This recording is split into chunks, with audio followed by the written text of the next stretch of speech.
Today, I take that as we're doing okay. All right.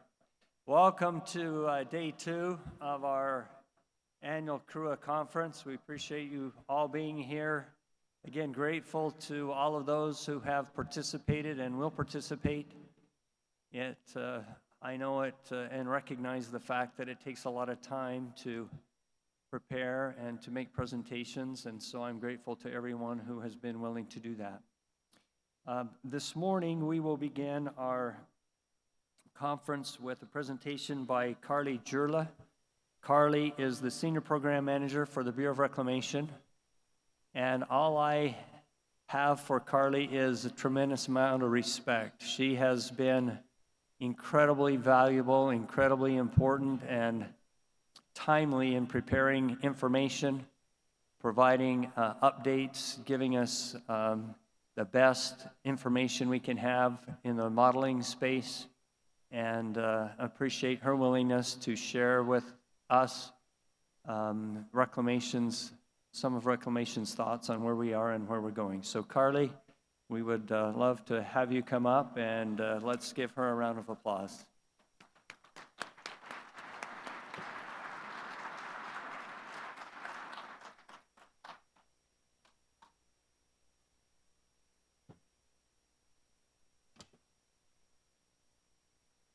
Thank you, Jean. Very much appreciate that introduction. Good morning, everyone. Happy second day of CRWUA. Very much appreciate Jean and his staff's willingness to change around the program a little bit to give us this opportunity to provide really just a status update of where we are in the post-2026 process.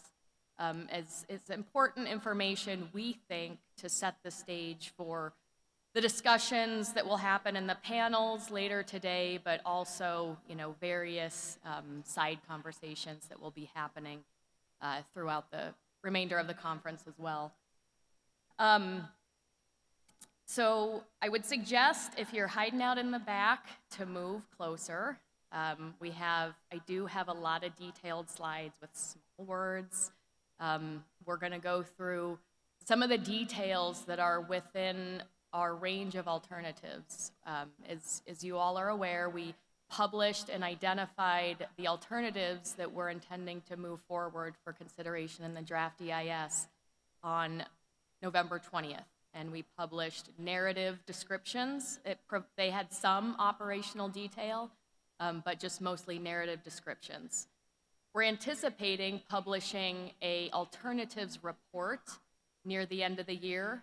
That will provide a lot more detail, rationale, logic for why we're choosing to move forward the alternatives that we've identified. Today, my talk is a little bit of a bridge between the two. So it's going to be more information, and it's going to be some detailed information. And probably not, maybe not the most appropriate opening talk for today, given that it is a substantial level of detail. But the devil is in the details when we're thinking about these types of operations. And so we really wanted to put this forth. So move closer, grab a cup of coffee, and we're excited to walk you all through it. One more thing I would say before I dive in is that we are going to work with the CRWUA staff here to make this presentation available just as soon as possible. So folks will be able to access it throughout the rest of the conference and kind of be able to review a little more thoroughly the information we're putting out here today. Okay, so with that, I'm going to go ahead and jump in. The presentation is organized in this way. I'll spend a little bit of time on just a general update of the process, talk about the approach that we use to develop these alternatives, describe what the alternatives are at a high level, and then I'm really going to walk through a pretty detailed comparison of the alternatives by the elements that comprise the alternatives. And then we'll look at how those elements comprise what we think is a very broad range of alternatives that we're putting forth. and then I'll move to wrap up. Okay, so just a little bit of background on the process. We kind of did a soft launch of the post-2026 process in June of 2022. We had our pre-scoping and then formally initiated the process about a year later in June 2023 with our notice of intent. We then put out the Federal Register notice that contained our proposed federal action and purpose and need, and that really launched what we have been calling the alternative development phase that we have been in since that time. Right after we published that proposed federal action and purpose and need, we put out a public web tool that allowed any user to access our reservoir models and be able to explore and analyze strategies on their own, and that's been very successful. I'll talk a little bit more about that later. The first submissions of the alternatives came in March of 2024, and we identified the alternatives that we intend to move forward just a few weeks ago. So we've really been very hard at work trying to develop those alternatives really over the course of March, but even more since we issued that proposed federal action and purpose and need in October of last year. So we anticipate publishing the alternatives report a little bit later this year, and our goal remains to adopt a record of decision in time for the 2027 operating year. So that gives us about a year and a half left. So we are at halftime here. We're midway between this process. We've spent a year and a half to get to a range of alternatives. We have a year and a half left to identify a preferred alternative, put out a draft EIS, put out a final EIS, develop the implementation, and adopt a record of decision. So we need to be moving as a basin a lot faster in this second half than we did in our first half.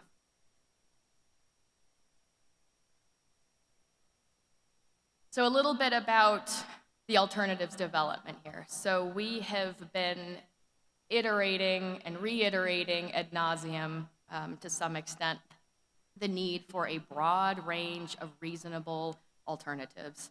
And just as a reminder why this is so important, and even more important because we do not have a consensus-based alternative at this point in the process. First, this analyzing a broad range will give us the most robust and defensible NEPA document. Second, this will enhance the ability to facilitate a consensus discussion and agreement within the basin. And third, a broad range will ensure us the limited need to prepare supplemental analyses as we find ourselves in the post-2026 period and recognize that we need additional actions, which we surely will. If the history is any guide, we will need to be able to take on adaptive measures. We want this set of operations to be more robust than our current set of operations, but we will have to have some level of adaptability and the ability to adopt more if needed. If we have a sufficiently robust analysis contained within this NEPA document, that will give us the ability to not have to do a lot of supplemental compliance work to be able to adopt those additional actions. We've spent almost all of 2024 working very extensively with our partners throughout the basin to look at the proposals that they've submitted, understand those proposals, gather additional information, refine, review, conduct preliminary analyses of, work more conceptual ideas into actual operational elements. We've held over 60 meetings with our partners and key partners and stakeholders throughout the course of March to October. The web tool I mentioned before, meanwhile, that's been working in the background, and there's been over 300 unique operational strategies that those users, anonymous, it's all anonymous, have input into that web tool. So there has been a lot of exploration about different strategies that has been conducted throughout 2024. In October, we held a public webinar to provide some preliminary information on how the proposals that had been submitting were performing at a very preliminary level. So this is all to say that we feel strongly and thankful for all of the input that has been put forth to us really since that soft launch, that pre-scoping in 2022. Those comments, the scoping comments, all of the proposals submitted for alternatives, all of the work that we've engaged in with all of you to develop and refine those proposals, all of that we have used in culmination to develop the alternatives that I'm going to talk more about here in a minute. And we really do believe that this is putting forth a sufficiently broad range and is going to provide opportunities for a consensus path moving forward. So just a quick reminder here of the proposed federal action, and this is kind of a setup for the way I'm going to talk about the alternatives. We published this in a Federal Register notice in October of last year, which I said before. The department anticipates the guidelines would include the following elements: surplus and shortage guidelines. So identification of the circumstances under which the Secretary would release at, above, or below 7.5 million acre feet to the lower basin. Second, coordinated operations of Powell and Meade, guidelines for how to coordinate the operation between those two facilities, particularly under low reservoir conditions, but we need those guidelines for the full range. And then the third component, a storage and delivery mechanism for conserved system and non-system water in Meade, but also we expanded this to potentially include Lake Powell if there was an interest throughout the basin, and there certainly has been. As I talk about the alternatives, I'm not going to focus on the surplus piece. I'm really just going to focus on how these alternatives compare between lower basin shortage, coordinated operations, and the storage and delivery mechanism. Be sure that the surplus piece is a component. There will be more information about how that's varying in our alternatives report, but for the sake of time and clarity, I'm not going to focus on that one today. And then the next piece that we did in our proposed federal action was to recognize that the way we've defined it was not meant to preclude any additional upstream or downstream actions that were needed to protect critical reservoir elevations at Powell and Meade. And we gave a couple examples, approaches for conservation or other water management strategies, and emergency response releases from those upper initial CRSP units if needed to protect Glen Canyon infrastructure so long as they remain within their records of decisions. So this is just kind of setting the stage for the way we've constructed the alternatives, and that's the way I'll talk through them here in just a few minutes. Here are our alternatives. We have one, as required by NEPA, a no-action alternative. So this is a bit of a theoretical construct, really. It is meant to say if we enter into 2027 and do not take any action, meaning we would not extend current operations, that would constitute an action. We would not adopt new guidelines, that would constitute an action. What could that sort of theoretical future look like? For us, it would be going back to this year-to-year determination, relying very heavily on the long-range operating criteria. And we've constructed an alternative sort of with that concept in mind. Our second alternative, which is titled Federal Authorities, is meant to put forth an operation that would provide for robust protection of infrastructure in the upper, at Lake Powell and Lake Mead, but to do so utilizing our existing authorities. Sorry. Go back a minute. Okay. The third alternative here, titled Federal Authorities Hybrid. Similar to the previous alternative, this is also meant to provide an operation that would give robust protection to infrastructure at both facilities, but to do so in a way that's more expansive, provides more actions in both the upper and lower basins and in a more equitable manner, and also recognizes that additional authorities would be needed to implement this alternative in its totality. The fourth alternative, this is largely based on, or almost fully based on, a submittal that came through a consortium of NGOs back in March, I believe. It provides some very innovative concepts, primarily with respect to the storage and delivery mechanism. We worked extensively with that group of NGOs over the course of the year to revise and refine some of their concepts, and so we're moving this forth into the range of alternatives as well.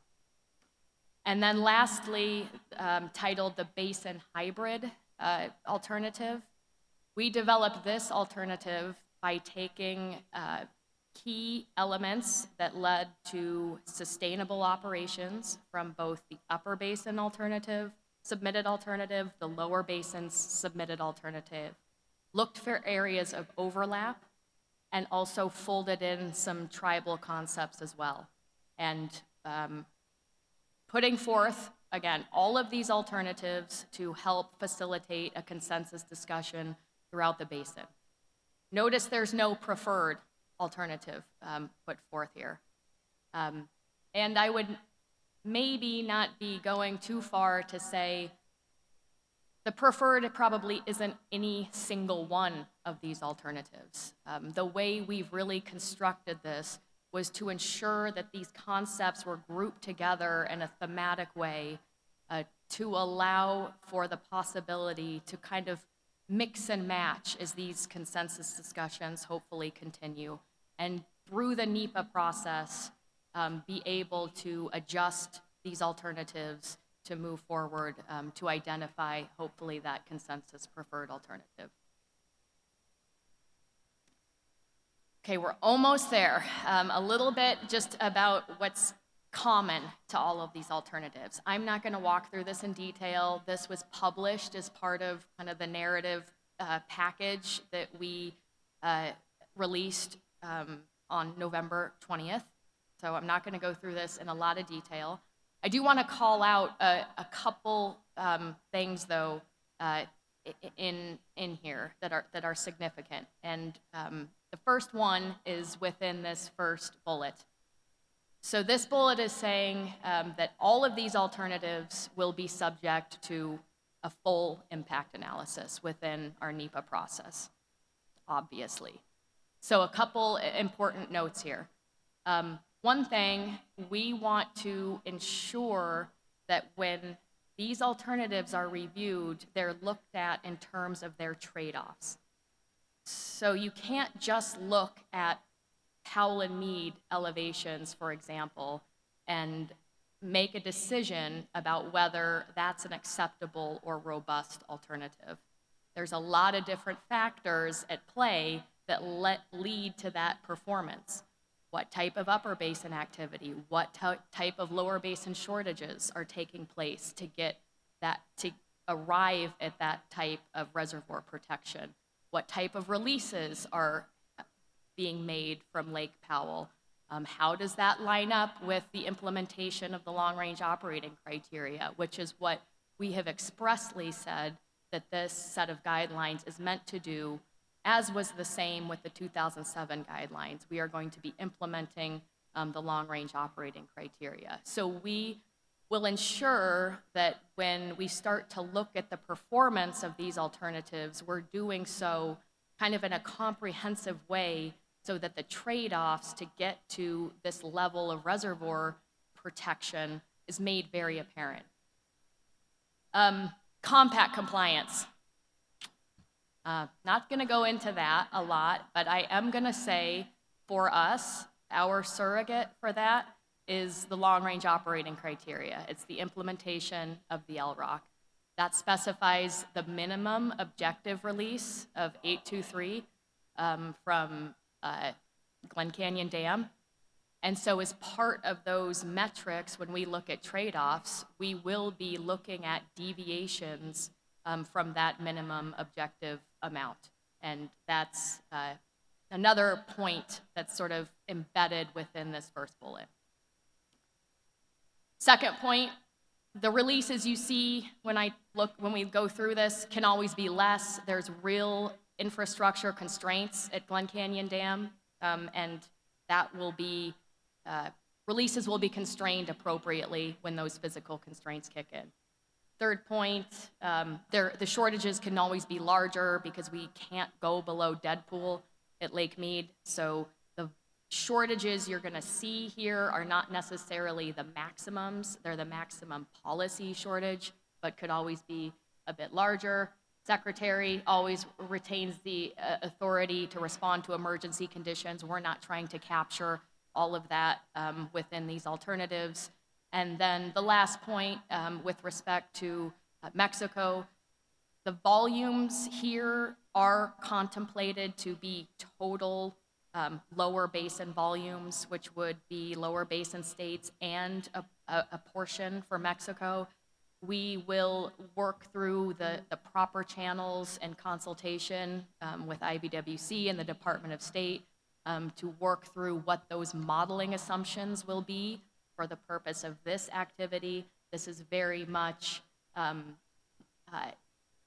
to determine operations domestically, and the determinations of deliveries to Mexico is not a part of this proposed federal action. Okay, so now we're really gonna get into it. I'm gonna start with the shortage strategy piece of these alternatives. And what you see here, these rows are kind of what you can think of as the key attributes that would form a shortage strategy. There's the trigger, what is that shortage triggered off of, when does it start? When shortages equal 1.5 million acre feet. 1.5 million acre feet has been kind of an important anchor point when we're thinking about volumes of shortage, given that it was a fundamental volume in both the lower basin and upper basin states' original proposals. What's the maximum shortage? How is that shortage going to be distributed? Are there any adjustments to it? And then a graphical representation. So here we have no action. It's triggered by Mead. The shortages start at 1075. You can see all the way through. This is, again, what kind of a theoretical take on how we might operate if we don't adopt guidelines and we're sort of in this no action world. The shortages are small and not near enough to sustain the system. The rationale here is we just assumed that the same volumes and elevations in the 2007 guidelines would be utilized again. This will not perform well. It doesn't need to, but it provides some basis to understand the level of risk with shortages this small. Next up is our federal authorities alternative. So this is triggered on combined PAL and Mead storage. The shortages start at elevation 70% full. Just for a little bit of a comparison, the current combined storage of PAL and Mead is 36% full, and at elevation 1075, Lake Mead is around 37% full. So these reductions would be starting significantly higher than what our current shortage strategy provides. Reaches a maximum of 3.5 allocated based on the priority system. And then you can kind of see the curve at the bottom here for when greater shortages would kick in around 20% and maxed at 3.5. Federal authorities hybrid, we are starting this at a little bit lower, but we start right off at the 1.5 million acre feet and sustain this until shortages need to grow to 3.5 to provide that protection of infrastructure. 3.5 is a number we kind of backed into through modeling work to give us enough protection to sustain the system in not the worst of the worst hydrologies, but in pretty severe dry hydrologies. And we chose to allocate these reductions based on a pro rata system. So this would mean each water user in the lower basin would see a reduction, a proportional reduction.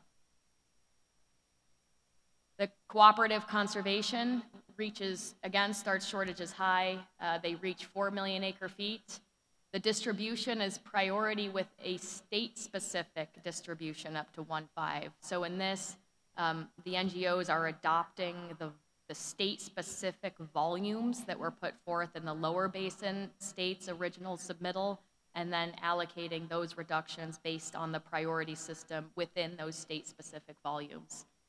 They have an interesting component here where they provide for an adjustment on those reductions due to recent hydrologic conditions, and you can kind of see that in those dotted curves, dotted lines coming off of the curve in the bottom there. Basin hybrid. So this is the one that we devised based on overlap. I'll point out a couple things. The shortages start at 80%. We chose that as kind of the midpoint between the upper and the lower basins' original submittal starting point. The shortages max at 2.1. How did we get that? We chose that as the midpoint of the lower basin's proposal, removing the upper basin piece. Theirs went from 1.5 to 2.6. We chose 2.1 is that midpoint.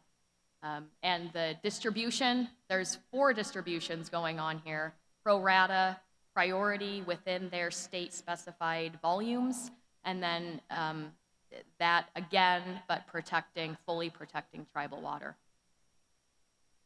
All right, I'm gonna keep moving here. The coordinated operations piece of this for no action, we are very much sticking to the long-range operating criteria. We're releasing 8.23 million acre feet from Powell down to 3490. We would still try to release 8.23, but recognize that can be constrained due to infrastructure purposes. The coordination here is limited. It's only at equalization. Federal authorities feels kind of similar to this. It is also limited in its degree of coordination. There is a 823 zone, but then you start to need to reduce releases below 823 to provide that infrastructure protection. That's not contemplated in the LROC. We weren't worried about infrastructure protection at that point. So we would need to make some reductions here to give that protection, and we would provide for the absolute protection of our infrastructure at elevation 3490. In the hybrid, the federal authorities hybrid, this is a pretty novel approach to Powell operations. What we're doing here is considering several factors to use to make a determination about how to allocate storage between Powell and Meade to benefit key resources: environment, recreation, hydropower. First, we look at where Powell storage is. We consider recent hydrology, lower basin deliveries, and then use a guide curve to allocate that storage to benefit those resources. It's the maximum degree of coordination. That release is changing every year, but based on a formula that's made up of these factors. In the cooperative conservation, this is based on the total CRISP storage, so it's not just Powell elevation. and adjustments are made based on recent hydrology. The conservation reserve water can be used to benefit key resources, and you can see the adjustment there in those dotted lines. And then lastly, our basin hybrid, we consider this to be a moderate level of degree of coordination. We primarily base the release on Powell, but we do allow for adjustments in a certain zone at Powell, denoted by those dotted lines there, if the difference between Powell and Meade storage is greater than 2 million acre feet. You could deviate that release, slide that release up or down 1 million acre feet to help with that, to help overcome that difference. Okay, next piece, storage and delivery of conserved system water, none and no action. We're just gonna have the delivery of existing ICS, same thing in our federal authorities. And this, there's no agreements that have, no agreements have come to fruition with respect to a storage and delivery mechanism, and therefore this would not exist in this alternative. And then this last piece on tribal access, we would take measures to do explicit accounting of unused and undeveloped quantified tribal water in both the upper and the lower basins for the purpose of providing information to allow for credit or compensation of that water in the future. Gets a lot more interesting in our federal authorities hybrid. Here there's agreements, there's new authorities in place. We can kind of do a lot more with the flexible use of water. We have purposes we're trying to fulfill here. We have a mechanism in both Powell and Meade. There's our transactions happening within each basin, but allowing for interstate transactions of that water. There's also the establishment of federal pools, both in the both in Lake Powell and Lake Meade, for more flexibility, but also to enhance tribal participation. Operational neutrality, limited. So no operational neutrality at Meade, but there would be some at Powell. For us, if we were thinking about storage of upper basin water in Lake Powell, it just really makes sense. You have to have that operationally neutral, otherwise that water immediately gets released down. So that would be present in some limited sense within this alternative. Again, we would also do the accounting for unused, undeveloped tribal water and ensure equal access to these flexibilities for all users. In the NGO alternative, we have maximum flexibility. Water is moved between Powell and Meade, kind of at Reclamation's discretion to protect infrastructure and provide environmental benefits, but if a user needs access to that water, it's immediately made available. So transactions can happen between basins and also interstate transactions as well. And then lastly, in our basin hybrid, we call this expanded flexibilities. So it's more than we have now, but it's not as much as the other two I just discussed. There's a mechanism in Powell, there's a mechanism in Meade, and these are primarily there for offsetting and mitigating impacts for reductions, but also infrastructure protection. Okay, last up is additional activities above Powell. In our no action, we are not modeling any activities above Powell. In our federal authorities, we will model the use of the CRSP units within their rods to protect infrastructure.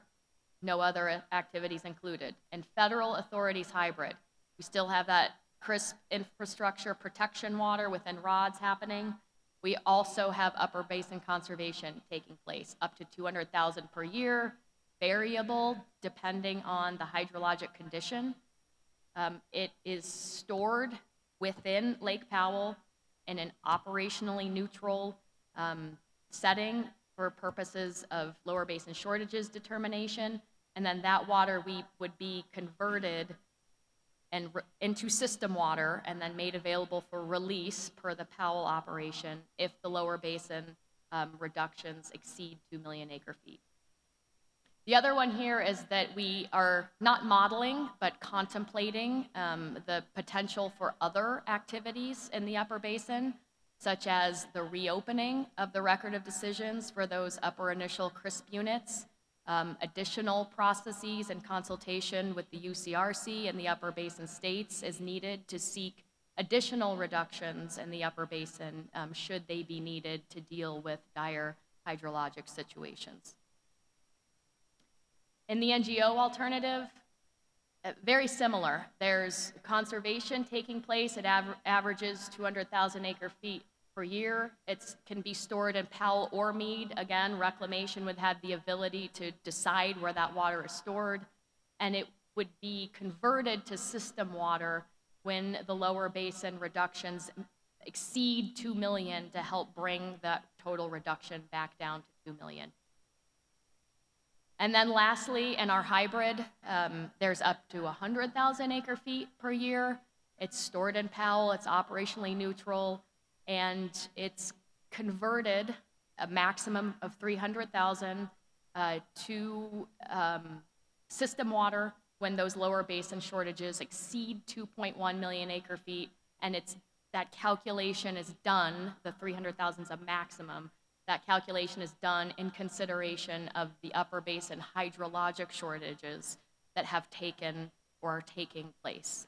So bringing that in very explicitly here. Okay, I am wrapping up here. I'm going to show this all again in a very different graphic to hope really get across the fact that we think there's a lot in here and a very wide range. We're going to look again at the shortage. So we have all of our alternatives, and we have those select key attributes that we think really tell the story. The triggers. One thing to note here is that these alternatives move us away from a shortage strategy that's dictated by Lake Mead elevation only. And all of these action alternatives, we're moving to a system where it's combined in some way, whether it's total system storage, which is in the NGO and the hybrid basin hybrid alternative, or a combined Powell and Mead. Shortages, they start significantly higher. Again, 1075 is roughly 37% in Lake Mead. The lowest we're contemplating starting reductions is a 60% combined storage. And they range highest up to 4 million acre feet, but we're also going to look at a lesser amount, the 2.1. I described the rationale for getting there to understand how much vulnerability is left in the system at that amount.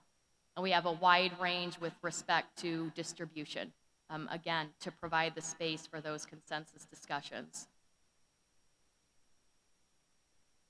On the coordinated operations piece, the factors for the release, I think, are very broad. There's recent hydrology, there's CRSP storage, there's lower basin deliveries, there's a combined storage. They're all factored in there in some way. There is a broad range with respect to the releases, but there's always some level of coordination, whether it's limited, moderate, or maximum. Those are featured within those alternatives. And with respect to protection of 3490, yes, we have that in our federal alternatives, but we also want to look at alternatives that don't provide that protection to make sure we have that range included. In our storage and delivery mechanism, we note we're including a mechanism in Lake Powell. I think the basin has spoken with respect to the need for the upper basin to have those flexibilities within Powell and have that done in an operationally neutral manner. And so that's featured in each of the alternatives that include a mechanism. And then again, with respect to the flexibilities then, we have a range in terms of expanded, which is in the hybrid, right? That gives us a little more than we have today, which would be countered within our federal hybrid, a little enhanced to allow for those interstate transactions to take place, and then interstate, interbasin found within the NGO alternative. And then to close on this, and I'll move to wrap up, we have additional activities above Powell. We are going to include the modeling of utilizing the CRISP units to protect critical infrastructure within their record of decisions. And we have a range of upper basin conservation happening. It's all being, things that are common to that is that it's all variable depending on hydrology. It's all kept in an operationally neutral mechanism in Lake Powell, and it's converted to system water in various ways, largely based around lower basin shortages, however, and when they hit that 2 million acre foot mark. So with that, I will just briefly wrap up and kind of double down on the fact that we think these identified alternatives provide for that sufficient range. They were designed to enable the states and tribes and other basin interests to continue to work together, to find consensus agreements. We really have been impressed and applaud all of the very creative, sustainable ideas that have come through with respect to how to operate the system. We've taken our due diligence to fold those into these alternatives, and hopefully you're seeing that here today. We anticipate publishing a report near the end of the year that would provide more detail on this, more explanation of those alternatives, more rationale on why we merged certain elements together and why we didn't carry certain elements forward, and then a little bit of a preview of some of the analysis and how we might look at those trade-offs that I spoke about in terms of performance when we're constructing the draft EIS. There will not be a formal comment period. Publishing these alternatives in this manner is a purely voluntary step that we are choosing to take to provide greater transparency and hopefully speed up the consensus collaboration discussions that are needed, given what we have to achieve in the very short amount of time. And we will get started on working through the more detailed impact analysis just as soon as we can have more completed modeling of these alternatives. So with that, I will wrap, and I think I'm handing it over to Jennifer to kick off the next panel. Thank you.